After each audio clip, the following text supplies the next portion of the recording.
जय हिंद। स्वागत है आप सभी का हमारे अपने यूट्यूब चैनल सोल्जर शाम तैयारी पर। तो शाम के 7 बज चुके हैं और फिर से आज हम लोग करेंगे इंडियन आर्मी का ओरिजिनल प्रीवियस ईयर पेपर। अभी रोज आपके लिए मैं पिछले 10 दिनों से तो आ ही रहा हूँ ओरिजिनल प्रीवियस ईयर पेपर के क्लास को लेकर। आज जो हमारा प्रीवियस ईयर पेपर रहेगा सोल्जर ट्रेड्समैन का, जो कि आपका ROHQ पुणे का रहेगा। ठीक है, तो चलिए पेपर बनाएंगे। पेपर बनाने से पहले देखो, आप सब बहुत चिंतित हो कि आपकी एग्जाम डेट आ रही है नहीं आ रही है, कब होगी एग्जाम, क्या नई डेट है। तो देखो, आप सबको अब ज़्यादा टेंशन लेने की जरूरत नहीं है, क्योंकि आपकी जो एग्जाम डेट है वो 30 जनवरी को कंफर्म होती हुई लग रही है। और आपकी सभी की जो एग्जाम है वो देखो 30 जनवरी को करवाई जा सकती है। जो सभी पुराने बच्चे और बाकी जो नए बच्चे अभी जिनकी रैली हो रही है उनको तो 30 जनवरी का ही डेट मिल रहा है। तो आप सभी की एग्जाम जो है 30 जनवरी को करवाई जाएगी। सभी तैयार रहें, अपनी तैयारी को पूरी करें, सभी अपनी स्टडी में वापस उसी प्रकार से लग जाओ जिस प्रकार से पहले लगे हुए थे। उसी को देखते हुए अब से जो आपकी रोज दोपहर 1 बजे की क्लास है वो बहुत जल्द आपकी टॉपिक वाइज कर दी जाएगी। जो 1 बजे की क्लास आती है आपकी इंडियन आर्मी की जीके जीएस की, जो आप हमारे साथ अटेंड करते हो, उसको बहुत जल्द आपकी टॉपिक वाइज करवाई जाएगी, जिसमें जीके और जीएस के जिस जिस टॉपिक से इंडियन आर्मी क्वेश्चन करती है वो सभी टॉपिक्स आपको करवा दिए जाएंगे। और पूरी कोशिश रहेगी जिससे कि आप सब जीके जीएस में 30 आउट ऑफ 30 लेकर आओ। और बहुत जल्द आपकी मैथ की भी क्लासेस शुरू कर दी जाएगी जिससे आपको परेशानी ना हो। तो सभी 30 जनवरी को टारगेट करिए, क्योंकि बहुत जल्द आपकी 30 जनवरी को एग्जाम का डेट आ चुका है और एग्जाम डेट होने वाली है 30 जनवरी, जिसमें अब देखो आपके पास करीब करीब 60 डेज का समय है, 60 दिनों का समय है। और यही समय अब आपके पास रहने वाला है। जो भी आपको करनी है इसी समय में अब आपको कंप्लीट करनी होगी। तो 30 जनवरी की आपकी डेट है। अब आप सब बोलोगे कि ऑफिशियल अपडेट कब तक आएगा। तो देखो, 30 जनवरी का जो डेट है, इंडियन आर्मी एग्जाम डेट से जस्ट 15 से 20 दिन पहले नोटिस लेकर आएगी, जो कि करीब करीब आपको नोटिस देखने को मिलेगा 10 से 15 जनवरी तक में। तो 10 से 15 जनवरी तक आपको नोटिस देखने को मिल जाएगी। तब तक 30 जनवरी की एग्जाम भी है। तो आप सभी अपना टारगेट करके स्टडी शुरू कर लीजिएगा अच्छे से। ठीक है, चलिए तो शुरुआत करेंगे सेक्शन ए के साथ। General knowledge, question number 1 to 15, सामान्य ज्ञान, प्रश्न क्रमांक 1 से 15 तक। क्वेश्चन नंबर 1 है आपका, Dada Saheb Phalke award is awarded in which field. Dada Saheb Phalke पुरस्कार किस क्षेत्र के संबंध में दिया जाता है? चलचित्र, साहित्य, खेल या फिर विज्ञान। जो दादा साहेब फाल्के पुरस्कार है उसको किस क्षेत्र में दिया जाता है? क्या होगा राइट आंसर? मैंने करवाया हुआ है और सभी का सही जाना चाहिए, किसी से भी मिस्टेक नहीं होनी चाहिए आज। ठीक है, चलिए बताइए जल्दी से। तो दादा साहेब फाल्के पुरस्कार जो है यह दिया जाता है फिल्म के क्षेत्र में, यह दिया जाता है चलचित्र के क्षेत्र में। हो गया सभी का। चलिए क्वेश्चन नंबर 2 है आपका, capital of Uttarakhand is. Uttarakhand की राजधानी है देहरादून, शिमला, रायपुर या फिर गांधीनगर। उत्तराखंड की राजधानी निम्नलिखित में से कौन सी है? कौन सी उत्तराखंड की राजधानी है? क्या होगा राइट आंसर? करिए जल्दी से और बताइए कि उत्तराखंड की राजधानी क्या है। तो उत्तराखंड की जो राजधानी है क्या हो जाएगी? तो वो होती है देहरादून। क्या हो गया राइट आंसर? तो ऑप्शन ए देहरादून। हो गया सभी का। चलिए नेक्स्ट क्वेश्चन में बढ़ेंगे। 3 नंबर सवाल है आपका यहाँ पे, name the smallest state of India. Bharat का सबसे छोटा राज्य कौन सा है? सिक्किम, राजस्थान, गोवा या फिर हिमाचल प्रदेश। बताना है कि निम्नलिखित में से भारत का सबसे छोटा राज्य कौन सा है। क्या होगा राइट आंसर? करिए सभी लोग और बताइए कि भारत का सबसे छोटा राज्य जो है कौन सा है। क्या होगा आंसर? तो देखो, यहाँ पे जो भारत का सबसे छोटा राज्य होता है वो कौन है? तो वो है गोवा। ठीक है, क्षेत्रफल में भारत का सबसे छोटा राज्य कौन सा है? तो वो गोवा है। देखो, स्पेशली यहाँ पे जनसंख्या नहीं लिखा है तो इसलिए क्षेत्रफल ही समझेंगे। तो भारत का सबसे छोटा राज्य हो गया गोवा। लेकिन अगर जनसंख्या लिख कर देता कि जनसंख्या में सबसे छोटा राज्य कौन सा है, तो वो होगा सिक्किम। ठीक है, ध्यान में रखिएगा, अगर जनसंख्या लिख कर देगा तो वो हो गया सिक्किम। अब यहाँ पे देखो, क्षेत्रफल के अनुसार यदि सबसे बड़ा राज्य पूछेगा तो वो कौन है? तो वो है राजस्थान, क्षेत्रफल में सबसे बड़ा। क्लियर हो गया। जनसंख्या में सबसे छोटा, जनसंख्या में अगर बोलेगा सबसे छोटा तो वो कौन है? तो वो है सिक्किम। और बाकी क्षेत्रफल में सबसे छोटा तो वो तो आपका गोवा है ही। चलिए अगले सवाल पे बढ़ेंगे। अगला सवाल है आपका यहाँ पे, यह आपको दिया गया है कि whom did Babur defeat in first battle of Panipat. Panipat की पहली लड़ाई में बाबर ने किसे हराया? इब्राहिम लोदी, अलाउद्दीन खिलजी, सिकंदर लोदी या फिर राणा सांगा। जो पानीपत की पहली लड़ाई है इसको जो है बाबर ने किसको हराया है? क्या होगा राइट आंसर? सभी को जो है यहाँ पे करना है और बताना है कि पानीपत की जो पहली लड़ाई हुई उसमें बाबर ने किसको हराया। तो पानीपत की पहली लड़ाई कब हुई थी? तो पानीपत की पहली लड़ाई हुई थी देखो 1526 में, ये तो आप सबको पता है। अब इसमें किसने, बाबर ने किसको हराया था? तो बाबर ने हराया था इब्राहिम लोदी को। क्या हो गया राइट आंसर? तो ऑप्शन ए इब्राहिम लोदी। मैं आप सबको हमेशा बोलते रहा हूं कि पानीपत का फर्स्ट बैटल एंड पानीपत का थर्ड बैटल, पानीपत का पहला युद्ध और पानीपत का तीसरा युद्ध बहुत ज्यादा इंपॉर्टेंट है। इंडियन आर्मी इन सबसे क्वेश्चन हर बार हर साल करती ही करती है। तो सभी पानीपत के पहले युद्ध से जितने क्वेश्चन बनते हैं सब देख लेना, पानीपत के तीसरे तीसरे युद्ध से जितने क्वेश्चन बनते हैं सभी जरूर देख लेना, ठीक है। चलिए अगले सवाल को करेंगे। नेक्स्ट क्वेश्चन 5 नंबर सवाल है आपका यहाँ पे, when and where did the Jallianwala Bagh massacre took place. Jallianwala Bagh का हत्याकांड कब और कहां हुआ था? 1919 अमृतसर में, 1919 कोलकाता में, 1945 दिल्ली में, या फिर 1857 चंडीगढ़ में। जो जालियांवाला बाग हत्याकांड है ये कब और कहां हुआ था, ये जो है आपको यहाँ पे बतानी है।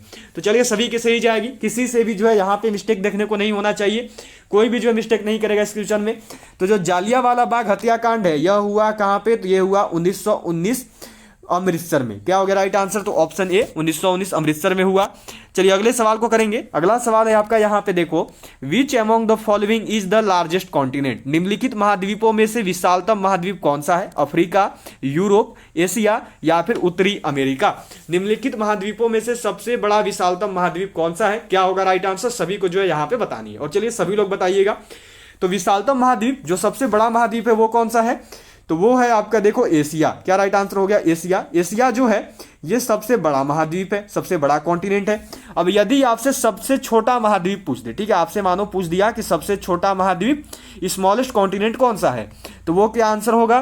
तो वो हो जाएगा देखो आपका ऑस्ट्रेलिया। क्या हो जाएगा? तो वो हो जाएगा आपका ऑस्ट्रेलिया। ध्यान में रखिएगा, सबसे छोटा कॉन्टिनेंट, सबसे छोटा महाद्वीप, और सबसे बड़ा में हो गया एशिया। चलिए अगले सवाल पे बढ़ेंगे। 7 नंबर सवाल है आपका यहाँ पे, यह दिया गया है देखो आपको, waves generated by earthquake are called. भूकंप से उत्पन्न लहरों को क्या कहते हैं? बताना है कि जो लहरें भूकंप से उत्पन्न होती हैं उनको क्या बोलते हैं? रिएक्टर लहर, प्रघाती लहर, भूकंपीय लहर या फिर चुंबकीय लहर।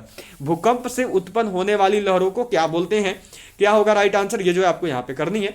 तो चलिए जल्दी से आंसर करेंगे और सभी लोग बताएंगे कि भूकंप से उत्पन्न लहरों को क्या बोला जाता है। क्या होगा राइट आंसर? तो देखिए भूकंप से उत्पन्न जो लहर होती है ना उसको भूकंपीय लहर बोलते हैं। क्या होगा राइट आंसर? तो भूकंपीय लहर, सेस्मिक वेव्स बोला जाता है। ध्यान में रखिएगा सभी, जो लहरें भूकंप से उत्पन्न होती है उनको भूकंपीय लहर कहते हैं। चलिए अगले सवाल पे बढ़ेंगे, और 8 नंबर सवाल है आपका यहाँ पे, यह दिया गया है देखो, Guwahati is located on the bank of which river. Guwahati किस नदी के किनारे स्थित है? गंगा, यमुना, नर्मदा या फिर ब्रह्मपुत्रा। अब आज सुबह वाला जिन्होंने क्लास किया होगा ना वो इसको सबसे आसानी से करेंगे, इसलिए मैं बोलता हूं कि दोनों क्लास अटेंड करो। जो 1 बजे क्लास आती है जीके जीएस की उसको भी बना करो, और जो 7 बजे आती है प्रीवियस ईयर की उसको भी अटेंड करो। देखो आज 1 बजे की क्लास में मैंने ये वाला क्वेश्चन करवाया है। चलिए बताइए सब कोई कि गुवाहाटी जो है किस नदी के किनारे स्थित है। बस मैंने इस क्वेश्चन को किसी और तरीके से पूछा था। तो जो गुवाहाटी है यह देखो स्थित है ब्रह्मपुत्रा नदी के किनारे। क्या हो जाएगा राइट आंसर? तो ऑप्शन डी ब्रह्मपुत्र हो गया सभी का। चलिए आगे क्वेश्चन में बढ़ेंगे। 9 नंबर सवाल यहाँ पे है आपका, यह दिया गया है, the word silly point is associated with. Silly point शब्द खेल से जुड़ा है, हॉकी से, क्रिकेट से, टेनिस से या फिर फुटबॉल से। जो सिली पॉइंट शब्द है यह किस खेल से जुड़ा है? क्या होगा राइट आंसर? ये जो है आपको यहाँ पे बताना है। चलिए करिए सबको और बताइए कि जो सिली पॉइंट शब्द है यह निम्न में से किस खेल के साथ जुड़ा हुआ है? क्या होगा राइट आंसर?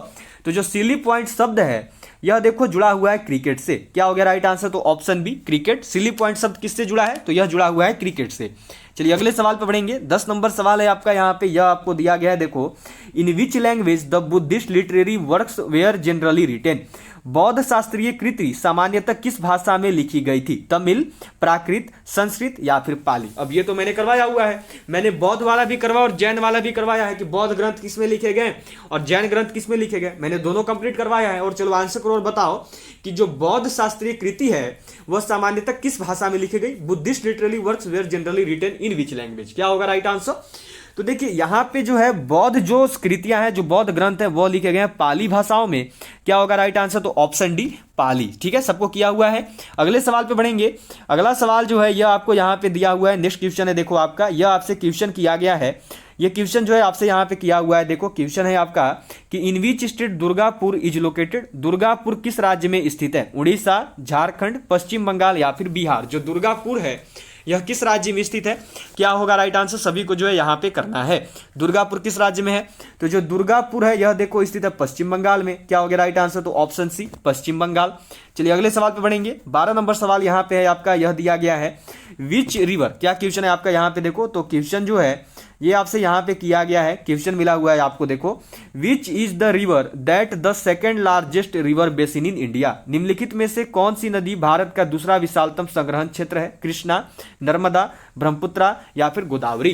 कौन सी ऐसी नदी है जो कि विश्व का दूसरा सबसे बड़ा नदी बेसिन बनाती है? कौन सी ऐसी नदी है जो कि भारत का दूसरा सबसे बड़ा नदी बेसिन बनाती है? क्या होगा राइट आंसर? रिवर बेसिन का निर्माण करती है, तो वह नदी है देखो गोदावरी। ठीक है, जो गोदावरी नदी है इसके द्वारा भारत का दूसरा सबसे बड़ा विशाल जो है यहाँ पे नदी संग्रहण मतलब कि रिवर बेसिन बनाया जाता है। ठीक है, चलिए अगले सवाल पे बढ़ेंगे। 13 नंबर सवाल है आपका यहाँ पे, which is the largest site of the Indus Valley civilisation? Sindhu घाटी सभ्यता की सबसे विशाल स्थान कौन सी है? मोहनजोदड़ो, आर्य, कालीबंगो या फिर हड़प्पा? सिंधु घाटी सभ्यता की सबसे विशाल स्थान कौन सी है? क्या होगा राइट आंसर? कौन सा ऐसा स्थान है जो कि सिंधु घाटी सभ्यता की सबसे विशाल स्थान है? चलिए आंसर की जरूर बताइए क्या होगा यहाँ पे। तो सिंधु घाटी सभ्यता की जो सबसे विशाल स्थान है वो है देखो मोहनजोदड़ो। क्या हो गया राइट आंसर? तो ऑप्शन ए मोहनजोदड़ो हो गया सभी का। चलिए अगले सवाल पे बढ़ेंगे। 14 नंबर सवाल है आपका यहाँ पे, which state has the longest coast line? किस राज्य की तटरेखा सबसे लंबी है? महाराष्ट्र, तमिलनाडु, गुजरात या फिर केरल? किस राज्य की जो तटरेखा है यह सबसे लंबी है? क्या होगा राइट आंसर? कौन सा ऐसा राज्य है जिसकी तटरेखा सबसे लंबी है? चलिए आंसर करेंगे और सभी लोग बताएंगे, कोई सी से भी मिस्टेक नहीं होना चाहिए, सबको बताइएगा कि किस राज्य की तटरेखा जो है सबसे लंबी है। क्या होगा राइट आंसर? मैंने करवाया हुआ है और मुझे आप सबसे सही आंसर ही चाहिए, किसी की भी मिस्टेक नहीं होनी चाहिए यहाँ पे। ठीक है, तो देखो किस राज्य की तटरेखा सबसे लंबी है, तो वह राज्य है गुजरात। बिल्कुल सही, जिन्होंने भी आंसर किया सी को, गुजरात को, उन्होंने बिल्कुल सही बताया है। चलिए अगले सवाल पे बढ़ेंगे और अब जो आपका यहाँ पे 15 नंबर सवाल है यह आपको दिया गया है। देखो, who among the following options from the president electoral college? निम्नलिखित में से राष्ट्रपति निर्वाचक मंडल का हिस्सा कौन है? संसद और विधान मंडल के निर्वाचित सदस्य, या फिर दिया हुआ है देखो राज्य विधानमंडल के सदस्य। नेक्स्ट में है आपका यहाँ पे देखो कि MLA, या फिर नेक्स्ट में है DMP। क्या होगा राइट आंसर? ये जो है आपको यहाँ पे बताना है कि निम्नलिखित में से जो प्रेसिडेंट इलेक्टोरल कॉलेज है, जो राष्ट्रपति निर्वाचक मंडल है, उसके हिस्सा कौन कौन है? क्या होगा यहाँ पे? सभी को जो है यहाँ पे करनी है और आंसर अपनी क्लियर करनी है। चलिए बताइए जल्दी से। तो देखिए, राष्ट्रपति निर्वाचक मंडल का हिस्सा निम्नलिखित में से कौन है? तो वो है देखो संसद और राज्य विधान मंडल के निर्वाचित सदस्य। क्या हो गया राइट आंसर? तो ऑप्शन ए यहां पर जो है राइट होगा। चलिए 15 जीके के क्वेश्चन हो चुके हैं। अब जो है बढ़ेंगे जनरल साइंस, सामान्य विज्ञान की ओर। और यहां पे देखो पहले आपकी सेक्शन बी में रीजनिंग होती है। ठीक है, तो रीजनिंग के क्वेश्चन देख लो, बहुत ही इजी है। आप सब बना लेना, अभी बनवा नहीं पाऊंगा, पर देख सकते हो यहाँ पे बहुत ही इजी है कि कुत्ता यदि भौंकने समय था तो सिर किससे हो गया। यहाँ पे सिंपल सा विषम संख्या जो है 65 वो हो जाएगा।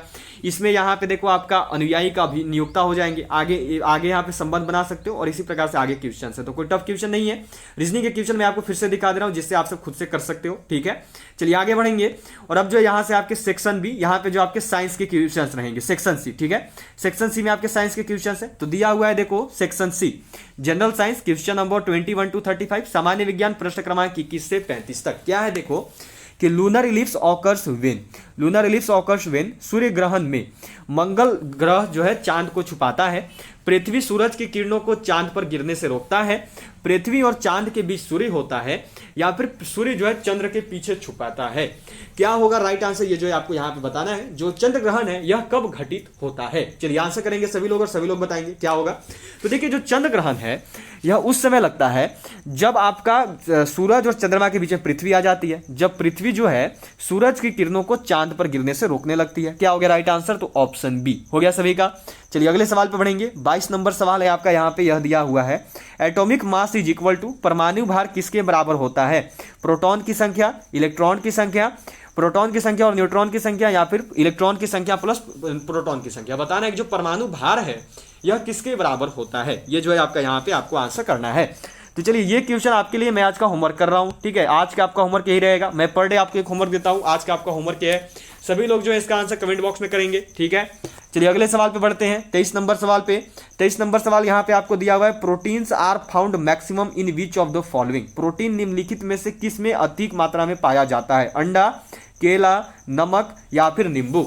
निम्नलिखित में से प्रोटीन जो है किसमें अधिक मात्रा में पाया जाता है? क्या होगा राइट आंसर? ये आप सबको यहाँ पे बतानी है। चलिए सभी लोग आंसर करेंगे और जल्दी से बताएंगे कि प्रोटीन जो है निम्नलिखित में से किसमें अधिक मात्रा में पाया जाता है। क्या होगा राइट आंसर? तो देखिए, जो प्रोटीन है वह अधिक मात्रा में पाया जाता है अंडा में। क्या हो गया राइट आंसर? तो ऑप्शन ए एग, अंडा। ठीक है, चलिए अगले सवाल पे बढ़ेंगे। और अब जो है यहाँ पे आपका 24 नंबर सवाल दिया हुआ है, ये है देखो, milk is converted into curd by the process of, दूध की प्रक्रिया द्वारा दही में परिवर्तित हो जाता है, संघनन, उधर्वपातन, पास्चरीकरण या फिर किण्वन। जो दूध है, जो मिल्क है, वो कन्वर्ट होता है कर्ड में, किस प्रोसेस की वजह से? जो दूध है वह दही में किस प्रक्रिया की वजह से परिवर्तित होता है? तो देखिए, दूध का दही में जो परिवर्तन है ना, वो होता है किण्वन की वजह से। क्या हो गया राइट आंसर? तो किण्वन, फर्मेंटेशन की वजह से जो है जो दूध है वो दही में बदल जाता है। क्लियर हो गया, किण्वन की वजह से।